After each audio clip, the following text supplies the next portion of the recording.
Más de 40 estados habrán abierto sus economías para este fin de semana, pero los expertos advierten, ninguno cumple las condiciones para una reapertura segura.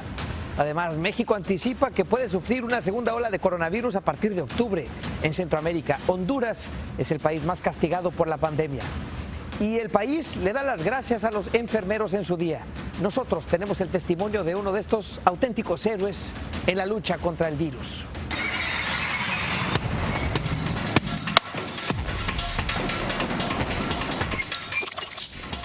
Buenas noches. El presidente Trump aseguró que el panel de expertos que lidera la respuesta del gobierno a esta pandemia seguirá en marcha.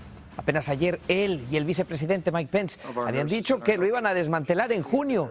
Hoy se retractan. Trump además insistió en la reapertura del país a pesar de los riesgos.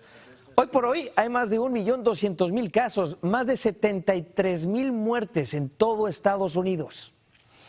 Y hoy se supo que los primeros casos en el país no ocurrieron en el estado de Washington o en California como se pensaba. Antes hubo algunos casos en Florida. Al menos 170 personas presentaron síntomas en ese estado entre el 31 de diciembre y el 29 de febrero. Pero todas fueron diagnosticadas con influenza porque, todavía no había pruebas de COVID-19.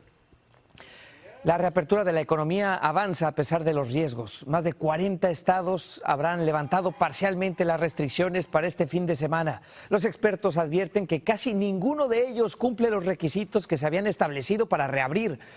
Número 1, una baja en el número de casos por al menos 2 semanas. Pruebas suficientes para diagnosticar a cualquier persona con síntomas. Y por último, un sistema de salud con capacidad para tratar a todos los pacientes, no solo a los de COVID-19. Ningún estado los cumple por ahora. Según las métricas, solamente 12 estados se mueven en la dirección correcta. Mientras en un tercio del país, incluyendo Texas y Virginia, los contagios siguen aumentando. Y hoy, entre todo, es el Día de los Enfermeros, un día que tiene un simbolismo especial en estos tiempos. Las muestras de gratitud hacia ellos se han multiplicado.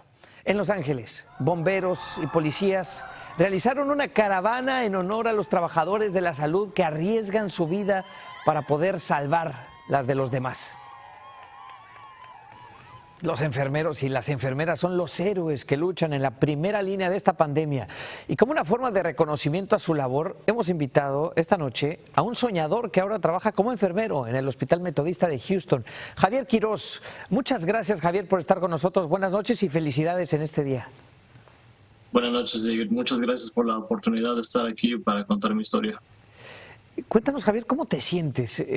Debes sentirte muy orgulloso de trabajar como enfermero en estos tiempos tan difíciles, tan importantes en el ámbito de la salud, y además tú como un dreamer. Como dreamer es un orgullo estar aquí como ejemplo para contar mi historia. Definitivamente me siento cansado, algo estresado, pero tenemos que continuar con la lucha. Totalmente. ¿Qué es lo que más te gusta de tu trabajo?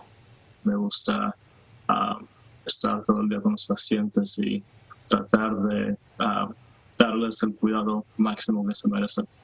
¿Te preocupa, Javier, lo que está ocurriendo en muchos estados, entre ellos Texas, que en medio de esta pandemia, con el número de contagios aún en aumento, ya los gobiernos están decidiendo reabrir la economía? Definitivamente es algo que nos estamos preparando. Ha habido pláticas en mi trabajo de el round número 2, como le llamamos.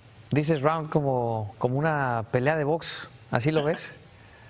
La verdad sí, porque es una pelea y es difícil y hasta ahorita con los números que vamos, creo que vamos ganando.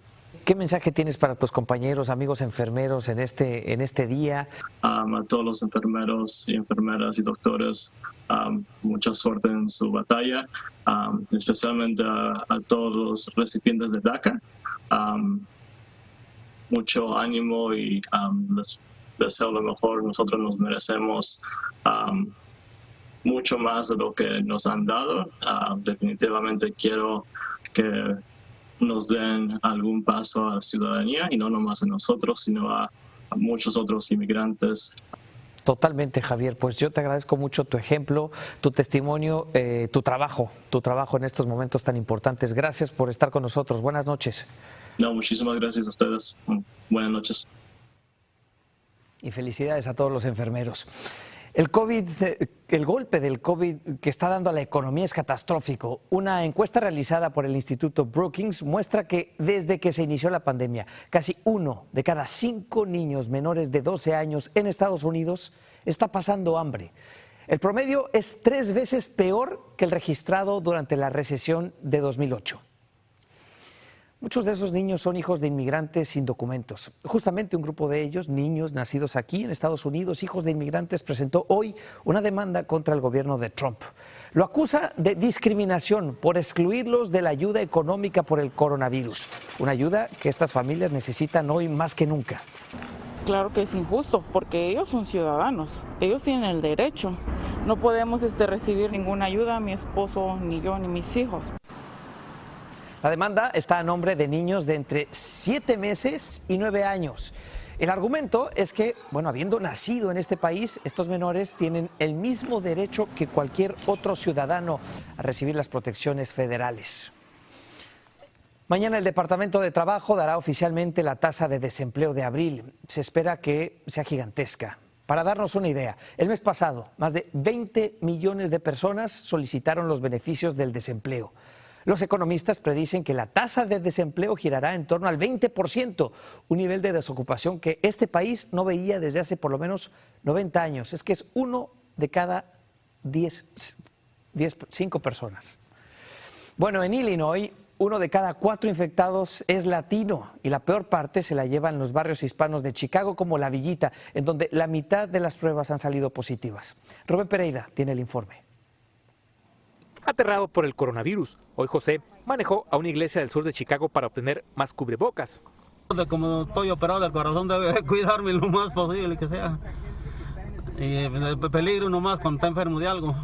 Y es que el mayor porcentaje de los más de 26,000 contagios de coronavirus en Chicago se lo lleva la comunidad latina. Más de 260 hispanos ya han fallecido. Esa es la razón principal por la cual yo creo que estamos siendo afectados, porque hay una necesidad económica, la ponemos esa necesidad económica enfrente de nuestra salud, no nos importa nuestra salud y salimos a trabajar. El barrio de La Villita es uno de los más golpeados en Chicago. Según su concejal, aquí la mayoría de los residentes que son latinos no pueden darse el lujo de mantener el distanciamiento social, ya que trabajan en industrias de manufactura. Y esa gente no lo están respetando con días de descanso, días de pago, si ellos tienen el virus, para quedar en casa. Eso es una injusticia en nuestra comunidad. Ya se han realizado más de 3,000 pruebas de coronavirus solo en el área de La Villita y casi la mitad han resultado positivas. El 70% de la gente que se ha hecho la prueba con nosotros no tiene síntomas actuales para el COVID-19.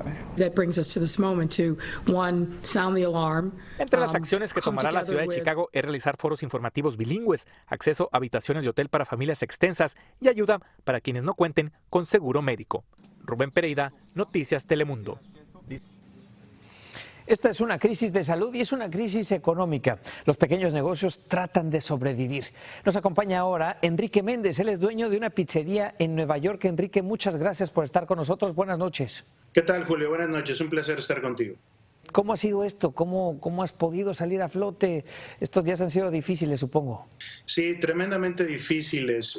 Nuestras ventas se han caído casi 90%, lo cual pues ha puesto realmente en riesgo el trabajo que hemos hecho por ya casi 3 años de que abrimos nuestra primera tienda. Muchos de los miembros de nuestro equipo son hispanos, algunos no pueden obtener desempleo y eso ha sido una situación que ha sido muy, muy difícil. Sí, desde luego, lo ha sido para todos. Además, tu historia es la de un inmigrante de mucho esfuerzo que llega, que comienza su compañía. ¿Cuántos empleados tenías? ¿Has tenido que despedir a alguno? Nosotros teníamos más o menos como 20 empleados. Uh-huh. Sí hemos tenido que reducir porque realmente ahorita la actividad se ha reducido tanto que ahorita estamos operando entre 4 y 5 empleados. Algunos sí tienen beneficios de desempleo, pero hay otros que no. Entonces, cuando podemos, les tratamos de rotarlos para que al menos reciban algún tipo de ingreso en lo posible. Cuéntame de esa iniciativa en la que están donando pizzas. Es una forma de hacer que tu negocio sobreviva y además darle un reconocimiento a los trabajadores de salud, ¿cierto? La primera idea que se nos ocurrió fue hospitales y para los trabajadores de salud, que son los que están en las líneas del frente luchando contra esta pandemia, ¿no? Totalmente. Debe sentirse bien además saber que con tus pizzas mantienes la energía elevada en los hospitales ayudando en esta emergencia. Enrique, ¿te llegó la ayuda que el gobierno otorgó a los pequeños negocios? Hace un par de días finalmente nos llegaron los fondos y yo creo que el reto que tenemos es que ojalá el Congreso vea la necesidad de que si lo que queremos es que estos negocios se mantengan abiertos para que cuando la crisis termine podamos recontratar, que lo queremos hacer. Es importante que podamos estar vivos y eso puede requerir que se nos permita usar el dinero para renta y mantenernos viables, ¿no? Hace todo el sentido, Enrique. Muchísimas gracias por platicar con nosotros. Te lo agradezco mucho, fue un placer estar contigo. Bueno, si usted es propietario de una pequeña empresa y necesita ayuda, puede encontrar información valiosa en telemundo.com/nuestros negocios. Y aquí le va un buen dato. El número de personas contagiadas y recuperadas por COVID-19 en Estados Unidos alcanza casi los 190,000 casos. Una de ellas es Ruthie, una madre latina en Florida que gracias a un tratamiento innovador con células madre pudo salvar su vida. Carla Mesola nos presenta su historia. Así fue recibida Ruthie Ramírez al salir del hospital, entre porras y el largo abrazo de sus hijos a los que no veía desde mediados de abril. A sus 32 años, Ruth, trabajadora del Instituto de Cáncer de Miami, sufrió un fallo respiratorio y estuvo a punto de morir a causa del coronavirus. Pero gracias a un tratamiento de células madre procedentes del cordón umbilical, superó la enfermedad. Se tomaron el riesgo para poder hacerlo conmigo y saber que yo tomar el chance de salvarme la vida. Tras aplicarle la infusión, redujeron un 50% la ayuda del respirador artificial hasta que dejó de necesitarlo en solo días. La compañía de biotecnología Restem, con la ayuda del Hospital Baptist Health de Miami, pudieron aplicarlas en 3 pacientes. En ciertos casos que pueden estar muy críticos y no tienen ninguna otra cosa que pueden usar en estos casos, se tratan y mejoran. Hemos encontrado unos resultados fantásticos, los cuales nos impulsan a pensar que este tratamiento pudiera ser una auténtica novedad dentro de las posibilidades de curación de estos pacientes. La FDA aprobó el uso de emergencia en esos pacientes y estudian los resultados para la autorización formal. Y si ha dado tan buenos resultados, ¿qué se necesita para que la FDA lo pueda aprobar? Tenemos la prueba más o menos ya para poder seguir los pasos de lo que se llama un estudio clínico oficial, que vamos a hacer nosotros, que va a ser en 60 pacientes. Carla Mesola, Noticias Telemundo. En Centroamérica, el coronavirus ha atacado casi de forma simultánea toda la región, pero casi 2 meses de su llegada, los resultados son muy distintos en cada país. En total, en toda la región hay más de 8,000 casos en los 7 países. Pero entre estos países, el de peor tasa de mortalidad es sin duda Honduras, con un 7.3%. Panamá, 2.74%, tiene una mejor infraestructura hospitalaria. Y bueno, le sigue Guatemala, 2.6%, El Salvador, 2.2%. Para medir el impacto del coronavirus, poder comparar país con país, es importante saber el número de pruebas que cada país ha hecho. Ya lleva la delantera Panamá, más de 8,000 pruebas, es un gran número, indica que sus datos son más confiables. El Salvador, más de 4,500 pruebas, también uno de los primeros países en haber tomado medidas drásticas para frenar el virus. Guatemala, 402 pruebas, esto es por 100,000 habitantes. Honduras, 568 pruebas por cada 100,000 habitantes. Así está la situación en Centroamérica. Y bueno, en México, las autoridades están asegurando que han logrado aplanar la curva de contagios, pero advierten que una segunda gran oleada de COVID-19 puede llegar en octubre. El subsecretario de Salud, López-Gatell, prevé que la influenza estacional que comúnmente ataca en el último cuarto del año coincida, o que sea un factor de riesgo para que mucha gente pueda contraer el coronavirus. Según los últimos datos, los casos confirmados en México son casi 28,000 y más de 2,700 personas han perdido la vida para una tasa de mortalidad del 9.7%. En medio de esta pandemia, cientos de miles de mexicanos no pueden llevar alimentos a sus hogares. Por eso, en la Ciudad de México se han puesto en marcha los llamados Comemóviles, que dan de comer gratis a los más vulnerables. Víctor Silva nos cuenta más sobre esta iniciativa positiva. Víctor, muy buenas noches. ¿Qué tal, Julio? Muy buenas noches. Con el estómago vacío difícilmente se puede enfrentar esta crisis. Es por eso que existen iniciativas como la que te voy a presentar, que llevan comida a quienes más lo necesitan, comida caliente y sin costo. No hay mejor sazonador que el hambre, dice Javier, que perdió su empleo y que en medio de la crisis encontró en este lugar la esperanza de llevarse un bocado a la boca. Por lo menos una comida, porque te están dando raciones, ¿no? Pero ya pues te ayuda, ¿no? No tienes dinero, no tienes... ¿Qué haces? Como él, decenas de personas aguardan en la fila, cuidan la sana distancia y esperan hasta 8 horas frente al Comemóvil, una cocina rodante que es iniciativa del gobierno y lleva alimentos a quienes más lo necesitan. Y tenemos mucha gente que se ha quedado sin trabajo y vienen aquí para su familia. La comida caliente y sin costo se reparte afuera de los hospitales, donde algunos familiares de pacientes de COVID-19 esperan noticias de sus seres queridos. No nada más es darle una comida, a mucha gente hay que darle palabras de consuelo y a otra pues de ánimo. 3 de taquitos. Otros, como don Francisco, viajan desde muy lejos para poder llevar un taco a sus casas. Porque me dejo los vecinos, o sea que pues está al lado, van a dar a comer, o sea, hay que ir, sí, pues aquí estoy. De a poquito para que alcance, dice don Francisco que este día ya tiene que comer. Mañana encontrará otra forma para apaciguar el hambre y calmar la sed. En México, Víctor Silva, Noticias Telemundo.